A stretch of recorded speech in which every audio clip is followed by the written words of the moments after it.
ሰላም እንዴት አላችሁ የተከበራችሁ አድማጮቻችን እንዴት ሰነበታችሁ ያደራችሁን ተገኝ ዳራ 33 ባራዳ ኤፍኤም 95.1 ነው የአውሮፓ ሊጎችን የምንቃኝበት ሰዓት ነው ይሄ ሰዓት ቅዳሜና እሁድ የሚከናወኑ ጨዋታዎችን በተለያዩ የአውሮፓ ሊጎች የበለጠ እንግሊዝ ፕሪሚየር ሊግ ላይ ትኩረት አድርገን ወደናንተ የምናደርስ ይሆናል ነገ የ10ኛው ሳምንት የምሳ ሰዓት ጨዋታ የለም 5 ጨዋታዎች 12 ሰዓት ላይ ነው የሚከናወኑት ክሪስታል ፓላስ ከብሬንትፎርድ የለንደን ደርቢ ኖቲንጋም ፎረስት ማንቸስተር ዩናይትድ አርሰናል ከሜዳ ውጪ ከበርሌ በተርፍሙር ብራይተን ኤንድ ሆቭ አልቢዮን ከሊድስ ዩናይትድ ለዚህም ፉልሃም ከወልቭስ ጋር ጨዋታቸውን ያከናውናሉ ነገ የሳምንቱ ትልቁ ጨዋታ ቶትናም ከቼልሲ ጋር የሚያደርገው ጨዋታ ነው ማታ 2 ሰዓት ተኩል የሚከናወን ጨዋታ ነው እንደዚሁም ደግሞ ሊቨርፑል ከአስቶን ቪላ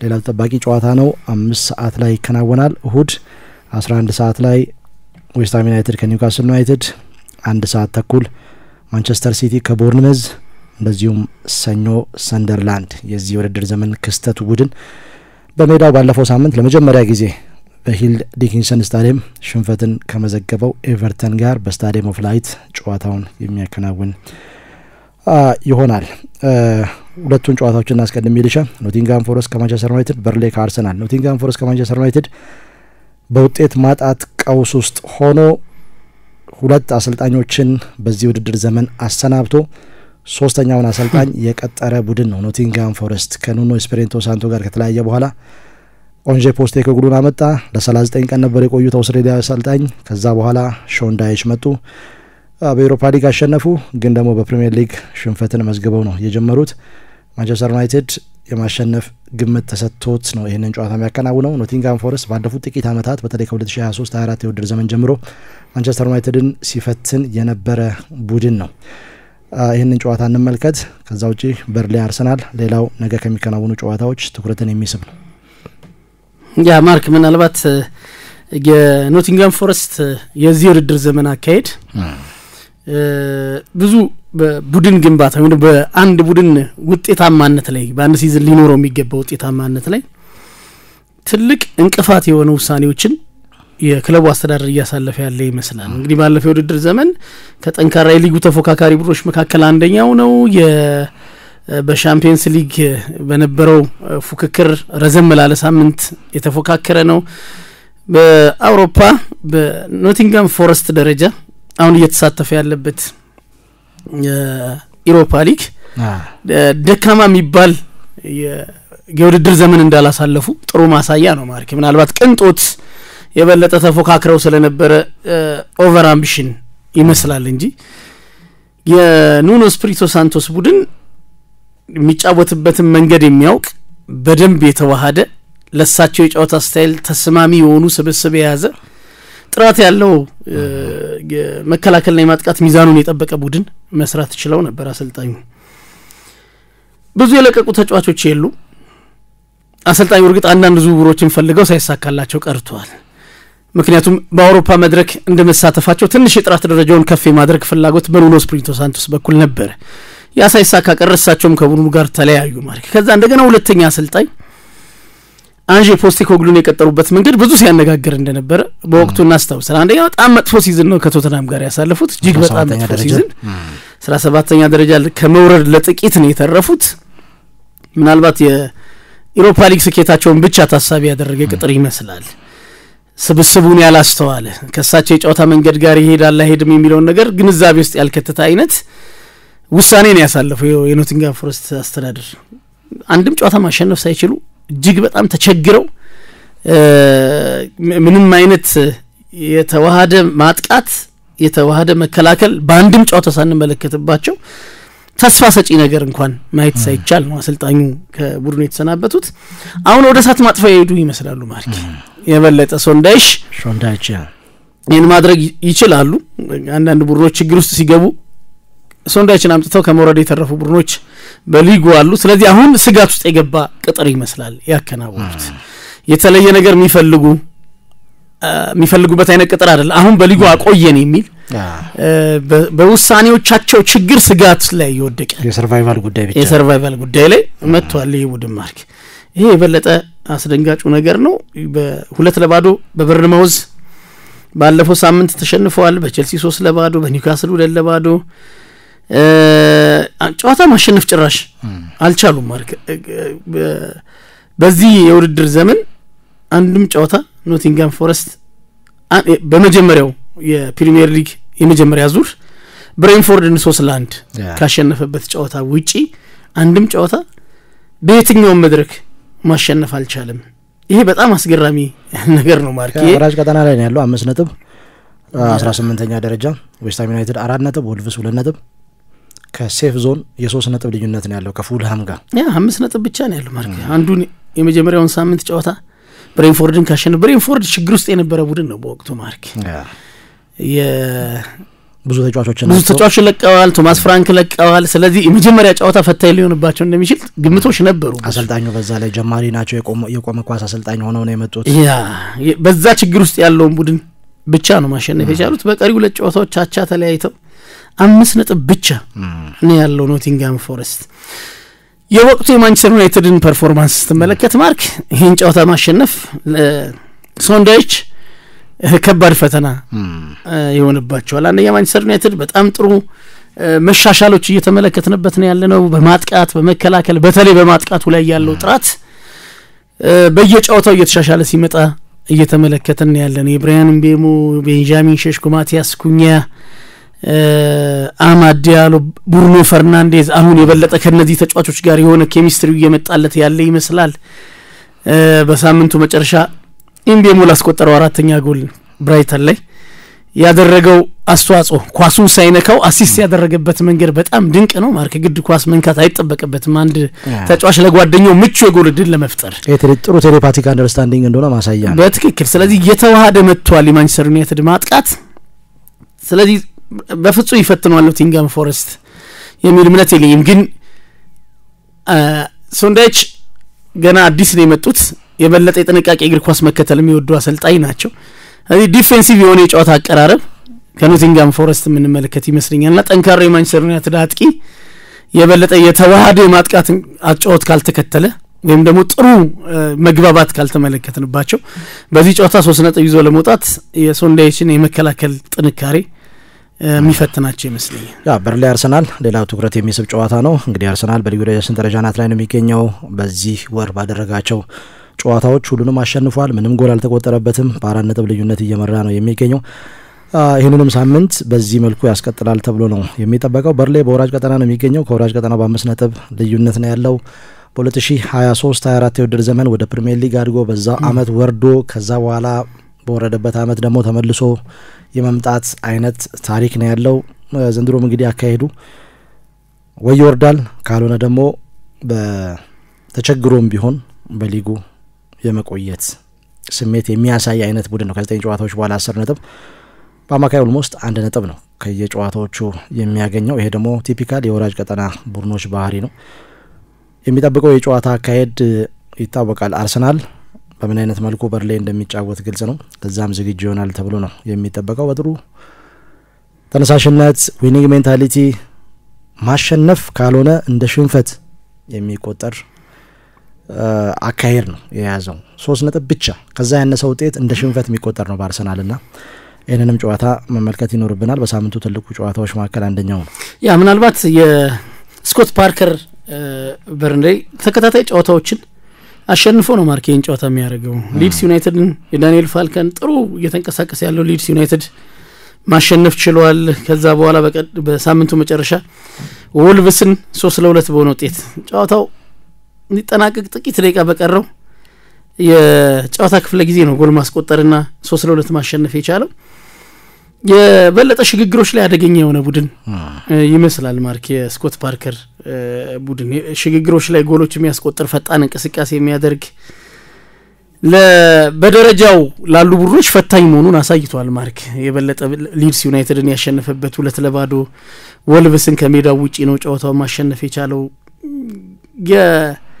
በደረጃ የበለጠ ከፍ ካሉ ቡድኖች ጋር ነጥብ ከመጣሉ ባሻገር በንጽጽር ዝቅተኛ ግምት ከሚሰጣቸው ቡድኖች ጋር ያለው ተፎካካሪነት በሊጉ በጣም ጥሩ የሚባል ነው ማርክ። ሰንደርላንድን በሁለተኛው ሳምንት 2-0 ማሸነፉ መዘንጋት የለበትም ይሄ ቡድን ከትልልቆቹ ቡድኖች ጋር ግን ያለው የዚህ የውድድር ዘመን ሂደት ውስጥ መለከተ ያን ያክል አርሰናል የሚፈትንበት እድል ያለ አይመስልም 3-0 ነው በቶትናም የተሸነፈው በማንቸስተር ዩናይትድ 3-2 በሊቨርፑል 1-0 በማንቸስተር ሲቲ 5-1 የተሸነፈው በሊጉ በደረጃ ሰንጠረዥ ወይም ደግሞ ጥራት ካላቸው ቡድኖች ጋር በሚያደርገው ጨዋታ የመከላከል ኦርጋናይዜሽኑ ላይ ብዙ ጥያቄ የሚነሳበት አይነት ቡድን ነው ብዙ ጎል የተቆጠረበት ማንቸስተር ዩናይትድ 3 ጎል አስቆጥሮበታል ሲቲ 5 ጎል ቶትናም በተመሳሳይ 3 ጎል አስቆጥሮበታልና የትልልቆቹ ቡድኖችን የማጥቃት ጥንካሬ የመከላከል ኦርጋናይዜሽኑ ላይ ብዙ ጥያቄ ይነሳበታል የስኮት ፓርከር ቡድን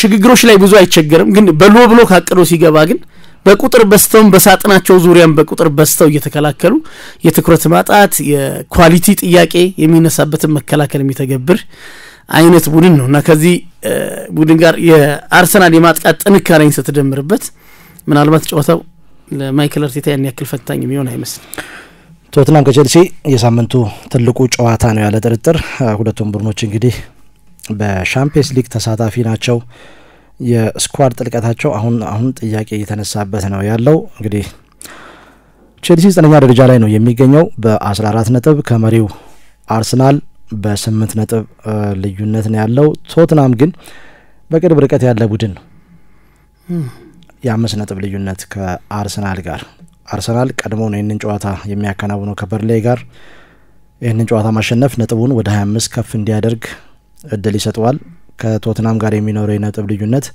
ከ5 ወደ 8 ይሰፋል ይሄ ደግሞ የአርሰናል ጎረቤት ውጤቱን ሰምቶ እንዲገባ ያደርገዋል የጫናውንም ስሜት ከፍ ያደርገዋል እንግዲህ ባለፈው ሳምንት ቼልሲ ሽንፈትን መዝግቦ ነው የመጣው በሰንደርላንድ እየመራ ነው 2-1 በሆነ ውጤት እየተሸነፈው ይሄ ደግሞ ቡድኑ ላይ ጥያቄ እንዲነሳ አድርጓል ወጥ የሆነ አቋም ቶትናም ደግሞ ከሜዳው ውጪ ኤቨርተንን 3-0 አሸንፏል 3 የተለያዩ ጎሎች ከ3 የተለያዩ ተጫዋቾች በጭንቅላት የተቆጠሩ ጎሎች ናቸው በዚህ ረገድ 2 አሚኬ ቫንደቬን 2 ጎሎች እንደዚሁም ደግሞ ፓፔ ማታርሳር 1 ጎል አስቆጥሯል 2 ተጫዋቾች በጭንቅላት ያስቆጠራቸው ጎሎች ናቸውና በሳምንቱ አጋማሽ ግን በካራባኦ ካፕ ሽንፈትን መዝግቧል በኒውካስል ዩናይትድ ቶትናም ቼልሲ ደግሞ ወልቭስን ጥያቄ የሚነሳበት ውጤት ነው ያ ውጤት 2-0 እየመራ 4-3 በሆነ ውጤት ነው ያሸነፈውና ይሄ የሳምንቱ ትልቁ ጨዋታ ነው የበለጠ ጥሩ የፉክክር ስሜት ክላስ ያለው ጨዋታ ይሆናል ተብሎ ይጠበቃል ያ ማርክ ምናልባት ቶማስ ፍራንክ በሳምንቱ አጋማሽ በኒውካስል ለደረሰባቸው ሽንፈት ይሄን ጨዋታ ታሳቢ ያደረገ የተወሰኑ የተጫዋቾች ለውጥን አድርገዋል ባሰላለፋቸው ላይ ምክንያቱም በሳምንቱ እንግዲህ ከጥቂት ቀናት በኋላ የሚገጥሙት ቡድን የበለጠ በኳሊቲ ጠንካራ ቡድን ነው የኤንዞ ማሬስካው ቼልሲ ያንን ታሳቢ ያደረገ ላይናፕ ነው የተመለከተነው በዚህ በኒውካስሉ ጨዋታ ፓሊኒሃ የቡድኑ 6 ቁጥር የመሃል ተከላካይ ሆኖ የተጫወተበት አሰላለፍ ነው ስንመለከት የነበረው ማርክ ከኬቨን ዳንሶ ጋር እነዚህ ሁለት የመሃል ተከላካዮች ምናልባት ፓሊኒሃ 6 ቁጥር ነው ኬቨን ዳንሶ ምናልባት በአንዳንድ ጨዋታዎች ላይ እየተመለከተነው ነው በጨዋታው በመጠናቀቂያ ጥቂት ደቂቃዎች ሲቀሩት ቡድኑ የአንድ ጎል ልዩነትን ይዞ ጨዋታውን እየመራ ከሆነ የበለጠ ውጤቱን ለማስጠበቅ ሶስተኛ የመሃል ተከላካይ ያደረጉ ሲያስገቡት እና ጉዳት ሲኖር የሚጠቀሙት አይነት ተጫዋች ነው ኤቨርተንን 3-0 ባሸነፉበት ጨዋታ የአርጀንቲናው ሮሜዮ ካለመኖሩ ጋር በተያያዘ በቋሚ አስተላለፍ ጨዋታውን ጀምሯል ከቫንደቪን ጋር ከሆላንድ የመሃል ተከላካይ ጋር በዛ ጨዋታ 2 ጎል ያስቆጠረው አንደኛው ቫንደቪን እንደነበር 2 ጎሎች አይረሳም ስለዚህ የኬቨን ዳንሶ ቦታው ነው ግን ያጣመሩት ከፓሊኒሃ ጋር ነው በኒውካስሉ ጨዋታ የተወሰኑ የተጫዋቾች ለውጥ አድርገዋል ጆንሰን በቋሚ አስተላለፍ ጀምረዋል ጋናዩ የመሐመድ ቅዱስ በጨዋታው በቋሚ አስተላለፍ ውስጥ አልተመለከተነውም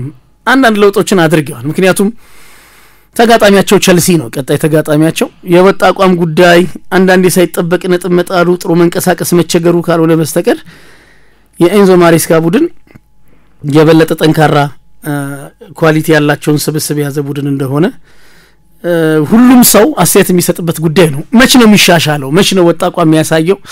መች ነው ተፎካካሪ ለዋንጫ የሚፎካከር ቡድን የሚሆነው የሚለው ጥያቄ ካልሆነ በስተቀር በቸልሲ በጣም ጥሩ ቡድን እየተገነባ እንደሆነ ተመልክተናል። ቸልሲም ለዚህ ጨዋታ ታሳቢ ያደረገ የተጫዋቾች አሰላለፍ ነው በወልቭሱ ጨዋታ በሳምንቱ አጋማሽ ይዞ የገባው ማርክ። እንደውም ከቶተናምም በላይ ከፍ ያለ የተጣዋቂ ተጫዋቾችን ጨዋታው ምድል ስለሚሰጠው፣ ምክንያቱም ቶተናም ከኒውካስል ጋር የሚጫወተው ቸልሲ ግን የገጠመው በሊጉ ብዙ እየተቸገረ ያለው ወልቭስን ነው።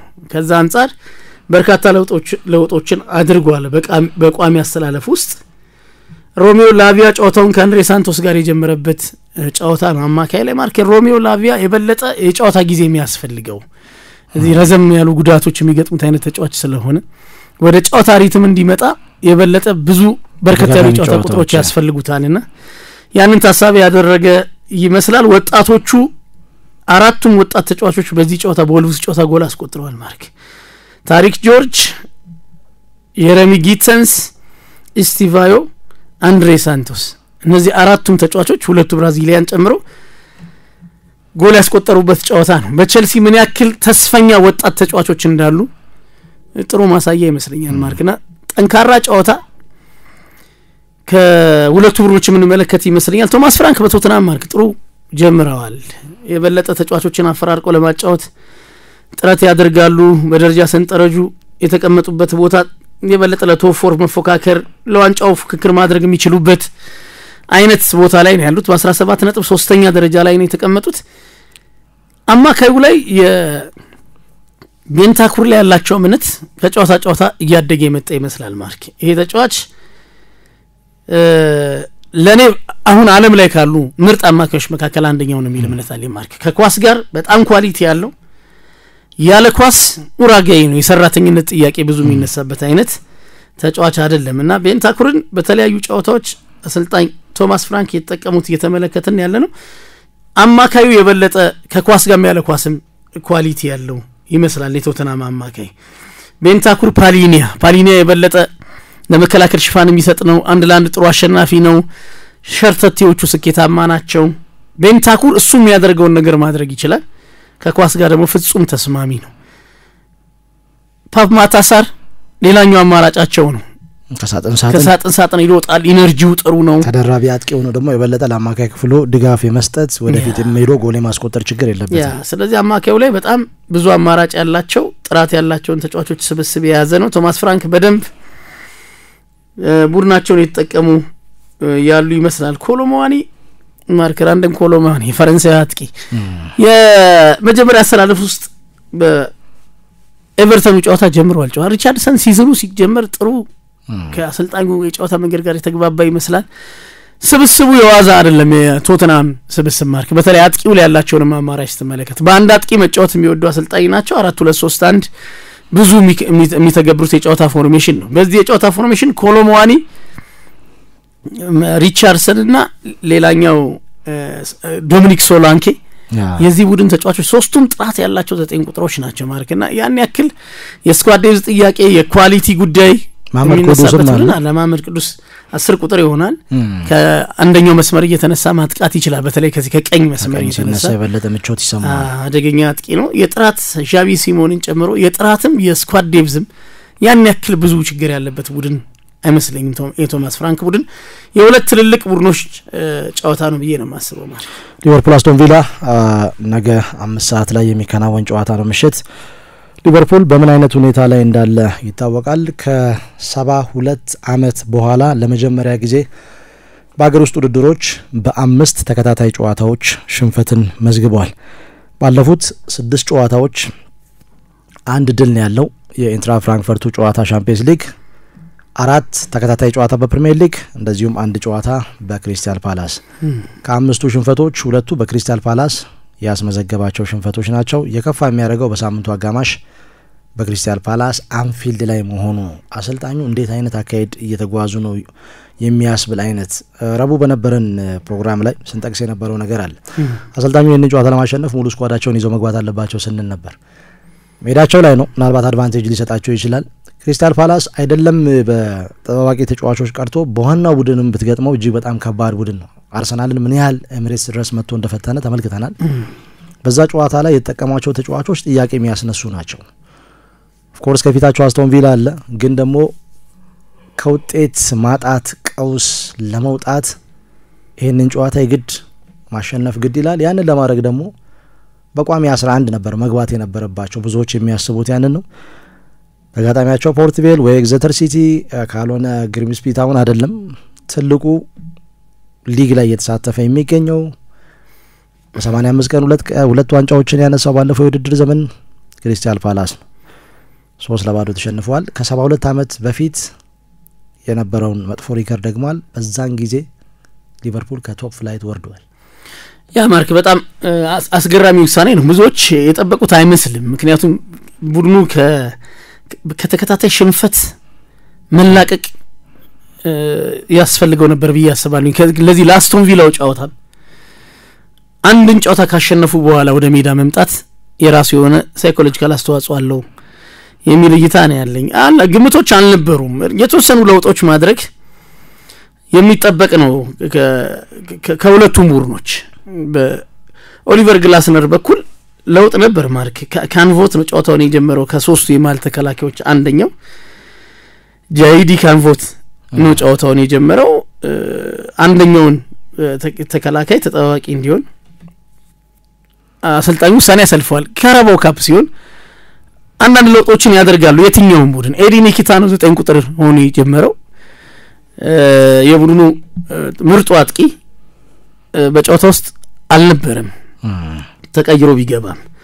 እርግጥ የመጀመሪያው አጋማሽ እንደተጠናቀቀ ወደ ሜዳ ተቀይሮ እንዲገባ ማቴታን ውሳኔ ያሳልፈዋል ኦሊቨር ግላስነር። ግን ጨዋታውን አልጀመረም። ለውጦች ነበሩ። በርናርዶ ሶዛ ነው የጀመረው በግራ በኩል። ታሪክ ሚሼል አልጀመረም ጨዋታውን ማርክ። ስለዚህ የሆነ የነካኳቸው ነገሮች አሉ። ካራባው ካፕ ላይ ይሄ የሚጠበቅ ያንን አሰላለፍ ግን ምናልባት ከማቴታ በስተቀር ሌሎቹን ተጫዋቾች ቢጠቀሙ አንዱ ሌላውን ሙሉ ለሙሉ ባይሆንም በተወሰነ መልኩ መተካት ይችላሉ በትክክል። ሊቨርፑል ግን ያደረገው ቅያሪ ተከታታይ ጨዋታ ተሸንፎ እንደመጣ ቡድን ለሌላ ሽንፈት ራሱን የሚያጋልጥ አይነት የተጫዋቾች ምርጫ ነው የወሰኑት አሰልጣኙ። ምንም አይነት የጨዋታ እድል ያልነበራቸውን ተጫዋቾች ተጠቅመዋል። ጆ ጎሜዝ አንደኛው ነው። ዋታሩ ንዶ የማል ተከላካይ ሆኖ ነው የጀመረው። አንዲ ሮበርትሰን የማል ተከላካይ ሆኖ ነው የጀመረው።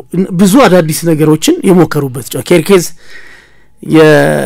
ከቋሚ አሰላለፍ ብዙ ጨዋታ ከተመለከትናቸው ተጫዋቾች ኬርኬዝ ነው በቋሚ አሰላለፍ የነበረው። ማካሊስተር ልምድ ካላቸው ተጫዋቾች የተመለከተ ነው። ይሄ ውሳኔ ሶስተኛውን ግብ ጠባቂ ውድማንን እስከመጠቀም ድረስ ሪስክ መውሰዳቸው የበለጠ ቀውሱን እንዲቀጥል ያደረገው ይመስላል ማርክ። ሽንፈቱ ብቻ ሳይሆን የተሸነፉበት መንገድ 3-0 በአንፊልድ መሸነፍ የሊቨርፑል ደጋፊዎች በየትኛውም የውድድር መድረክ ማየት የሚፈልጉት አይነት ውጤት አይደለም። ካራባው ካፕ ስለሆነ ችግር የለውም አይነት የሚሉበት አይነት ሽንፈት አይደለምና ከዛ አንፃር ለሊቨርፑል የት ጋር ነው ይሄ በተከታታይ ጨዋታ መሸነፍ የሚቆመው የሚለውን ነገር ያስቀጠለ ጥሩ የማይመስል ውሳኔ ነው ያሳለፉት አሰልጣኝ አርነ ስሎት። በሜዳቸው ነው ጨዋታቸውን የሚያደርጉት።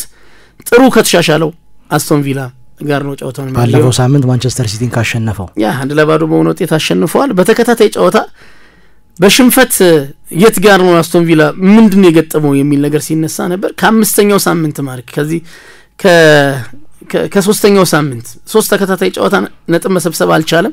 በመጀመሪያው ሳምንት ከኒውካስል ጋር 0-0 ከተለያየ በኋላ በብሬንፎርድ ተሸነፈ። ከዛ በክሪስታል ፓላስ 3-0 ተሸነፈ። ከዛ በኋላ አስቶን ቪላ በየትኛው መድረክ አልተሸነፈም ማለት ጨዋታዎችን እያሸነፈ ነው የመጣው። ከሰንደርላንድ ጋር 1-1 ተለያየ። ቦሎኛን በዩሮፓ ሊግ አሸነፈ። ፉላምን 3-1 አሸነፈ። ከዛ በኋላ በዩሮፓ ሊግ እንደገና ፌኖርድን 2-0 አሸነፈ ከሜዳው ውጪ። በርንሌን 2-1 ጠንካራውን ቶተናምን በ8ኛው ሳምንት 2-1 ከሜዳው ውጪ በቶተናም ሜዳ አሸንፎ ነው የመጣው። በዩሮፓ ሊግ እንደገና ሄዴግልስን ማሸነፍ ቻለ። በሳምንቱ ያለፈው ሳምንት 1-0 በሆነ ውጤት ማንቸስተር ሲቲን አሸነፈ። ተከታታይ ጨዋታ ያልተሸነፈውን በደንብ ወደ ቀልቦ የተመለሰውን የኦናይ ኤምሪን አስቶን ቪላ ነው የሚያስተናግደው ሊቨርፑል። ይሄ ቀላል ጨዋታ ይሆናል የሚል እምነት የለኝም ማርክ። ሁለቱ ቡድኖች ከ5 ዓመት በፊት በዚህ ሰዓት ተገናኝተው አስቶን ቪላ በቪላ ፓርክ 7-2 በሆነ ውጤት አሸንፏል። በዚህ በኩል እንግዲህ ኦሊ ዋትኪንስ 3 ጎሎችን አስቆጥሮ ሃትሪክ መስራቱ ይታወሳል በዛ ጨዋታ ላይ። ዌስትሃም ዩናይትድ ከኒውካስል ዩናይትድ ሌላው ጨዋታ ነው። ማንቸስተር ሲቲ ከቦርንመዝ በሳምንቱ አጋማሽ የካራባው ካፕ ጨዋታ አሸንፏል ማንቸስተር ሲቲ ስዋንሲ ሲቲን። ከዛ በፊት በአስቶን ቪላ ሽንፈትን መዝግቧል። ይሄም ጨዋታ ቀላል አይደለም። ቦርንመዝ በዚህ ሰዓት እንግዲህ አሁን የሚገኝበት ደረጃ እጅግ በጣም ትኩረትን የሚስብ በሊጉ ደረጃ ሰንጠረዥ ቦርንመዝ ሁለተኛ ደረጃ ላይ ነው የሚገኘው ከአርሰናል የ4 ነጥብ ርቀት ላይ። ማንቸስተር ሲቲ ይህንን ጨዋታ ማሸነፍ ነጥቡን ወደ 19 ከፍ እንዲያደርግ እድል ይሰጠዋል። የበለጠ ከአርሰናል ጋር የተፎካከረ ነው አይደለም የሚለው ጥያቄ በዚህ ጨዋታ መልስ ያገኛል። ሊቨርፑልና አስቶን ቪላ እኩል 15 ነጥብ ነው ያላቸው። ይሄ ደግሞ ሌላው ጨዋታውን እንዲጠበቅ የሚያደርገው ነው። ወደ ስፔን ላ ሊጋ እንለፍ። ባለፈው ሳምንት ኤል ክላሲኮ ትኩረትን ስቦ ነበረ። አሁን ደግሞ 11ኛ ሳምንት ሄታፌ ከጂሮና ምሽት 5 ሰዓት ዛሬ የሚከናወን ጨዋታ ነው። ቪያሪያል ከራዮ ቫይካኖ ነገ 10 ሰዓት፣ አትሌቲኮ ማድሪድ ከሴቪያ 12 ሰዓት ተኩል፣ ሪያል ሶሴዳድ ከአትሌቲክ ቢልባኦ የባስክ ደርቢ ነገ ምሽት 2 ሰዓት ተኩል የሚከናወን ጨዋታ ነው። ነገ ምሽት 5 ሰዓት ላይ ሪያል ማድሪድ ከቫሌንሲያ የሚያደርጉት ጨዋታ ሪያል ማድሪድ የ5 ነጥብ ልዩነቱን የበለጠ አስጠብቆ ለመሄድ የሚያደርገው ጨዋታ ይሆናል ተብሎ ይጠበቃል። ሌቫንቴ ሴልታ ቪጎ እሁድ 10 ሰዓት፣ አላቬስ ዲፖርቲቮ አላቬስ ከኤስፓኞል 12 ሰዓት፣ እሁድ ፉትቦል ክለብ ባርሴሎና ከኤልቼ እሁድ 2 ሰዓት ተኩል፣ ሪያል ቤቲስ ከማዮርካ እሁድ 5 ሰዓት፣ እንደዚሁም ሰኞ ሪያል ኦቪዬዶ ከኦሳሱና ጋር ጨዋታቸውን የሚያከናውኑ ይሆናል። በሪያል ማድሪድ በኩል ትሬንት አሌክዛንደር አርኖልድ ከጉዳት አገግሞ እንደሚመለስ በዚህ ጨዋታ እየተነገረ ነው የሚገኘው። ከዛ ውጪ የፉትቦል ክለብ ባርሴሎና የጉዳት ዜና ጥሩ ስሜት የሚሰጥ አይደለም። አሁንም ተጫዋቾች በጉዳት ምክንያት ከሜዳ ርቋል። በእርግጥ ዳኒ ኦልሞ ወደ ልምምድ ተመልሷል። ልክ እንደ ሮበርት ሌቫንዶቭስኪ ሁሉ ለዚህ ጨዋታ ብቁ ናቸው አይደሉም እርግጠኛ መሆን አይቻልም። ዮሃን ጋርሲያ ተጨማሪ 1 ሳምንት ከሜዳ ይርቃል። ክሪስቲያንስን ለ2 ሳምንት፣ ራፊኒያ በተመሳሳይ ለ3 ሳምንት ከሜዳ ርቆ የቆየ ተጫዋች ነው። ፔድሪ ለ6 ሳምንት ከሜዳ እንደሚርቅ ተነግሯል። ይሄ ሌላ መጥፎ ዜና ነው። ማርክ አንድሬ ቴር ስቴገን ለ7 ሳምንታት ከሜዳ ርቆ ቆይቷል። ጋቪ ለ4 ወራት ከሜዳ የሚርቅ ይሆናል። በዚህ አይነት መልኩ የሚቀጥል ከሆነ ቡድኑ አደጋ ውስጥ እንደሚገባ ማሳያ ነው። ባለፉት 2 ዓመታት ሪያል ማድሪድ በተመሳሳይ ብዙ ጉዳቶች ደርሶበታል። 47 የተለያዩ ጉዳቶች በተከላካይ ስፍራ ተጫዋቾች ላይ ብቻ መድረሱ ባለፉት 2 ዓመታት ጥያቄ የሚነሳ ነው። አሁን ዳኒ ካርቫል ከ2 ወር እስከ 3 ወር ከሜዳ ርቋል። አርኖልድ ወደ ሜዳ መመለሱ ጥሩ ዜና ቢሆንም ለቫሌንሲያው ጨዋታ ዝግጁ ሆኗል። አንደኛው ከሜዳ ሲርቅ ሌላኛው እየተመለሰበት ሆኗል። ወደ ሴሪያ እናምራ። የጣሊያን ሴሪያ እንግዲህ በዚህ ሳምንት በሳምንቱ አጋማሽም ተከናውኖ ነበረ።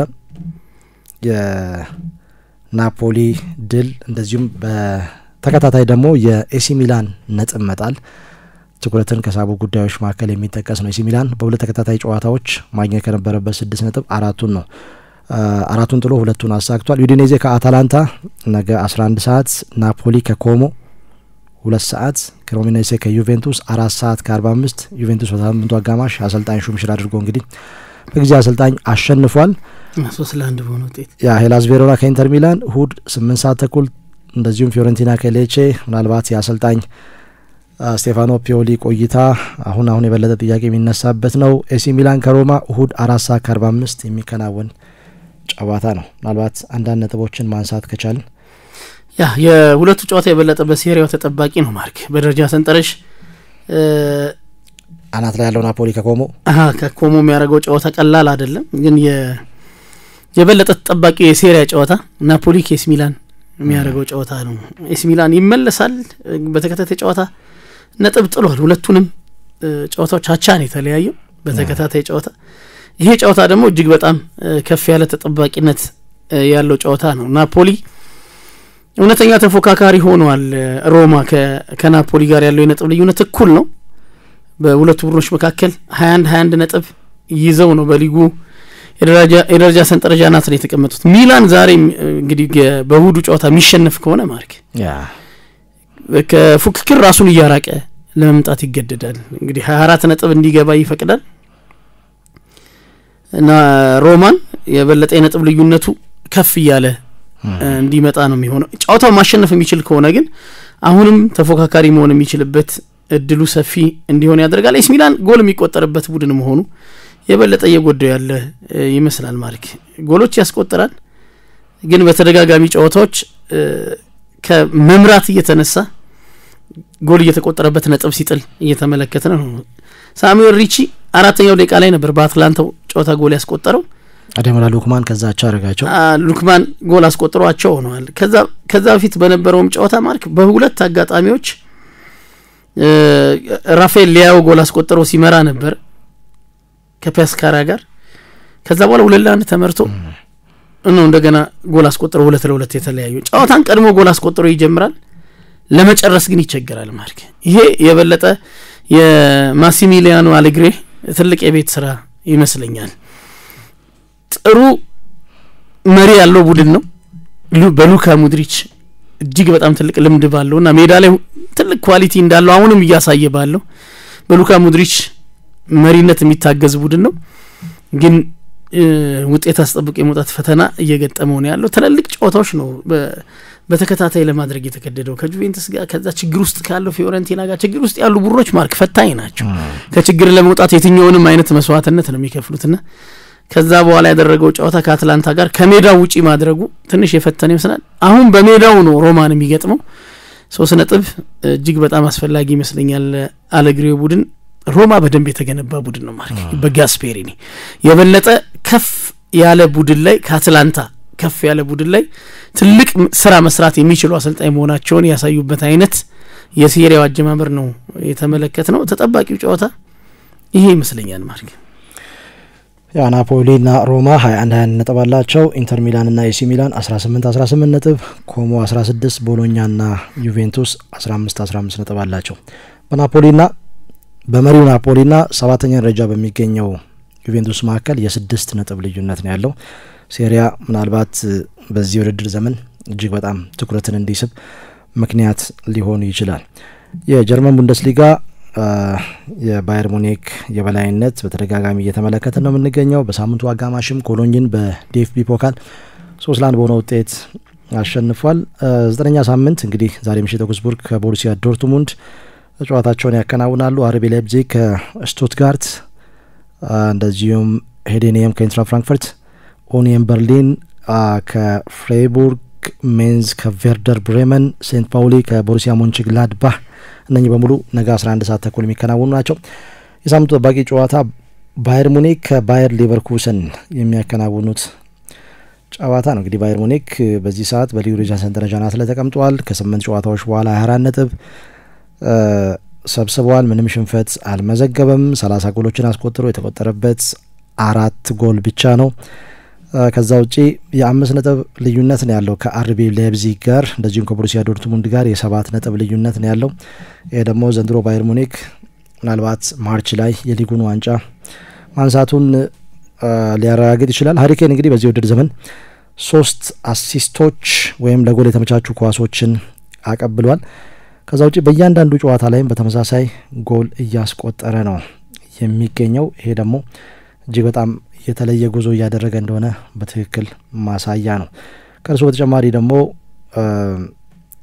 በክረምቱ ጨዋታ ዝውውር ከሊቨርፑል ባየር ሙኒክን የተቀላቀለው ሉዊስ ዲያዝ 16 ጨዋታዎችን ፈጽሞ በሁሉም ውድድሮች 9 ጎሎች አሉት። 7 ለጎል የተመቻቹ ኳሶችንም በተመሳሳይ ማቀበል ችሏል። ምናልባት ሊቨርፑል ይህንን ሲመለከት ምን ሊሰማው እንደሚችል እርግጠኛ መሆን ባይቻልም እንግዲህ ሃሪኬን 3 ለጎል የተመቻቹ ኳሶች እንደዚሁም 16 ጎሎች በሁሉም ውድድሮች፣ በቡንደስሊጋው ደግሞ ከፍተኛ ኮከብ ጎል አግቢነቱን አጠናክሮ የቀጠለ ተጫዋች ነው። የአውሮፓ ሊጎች ምልከታዎቻችን ይህን ይመስላሉ።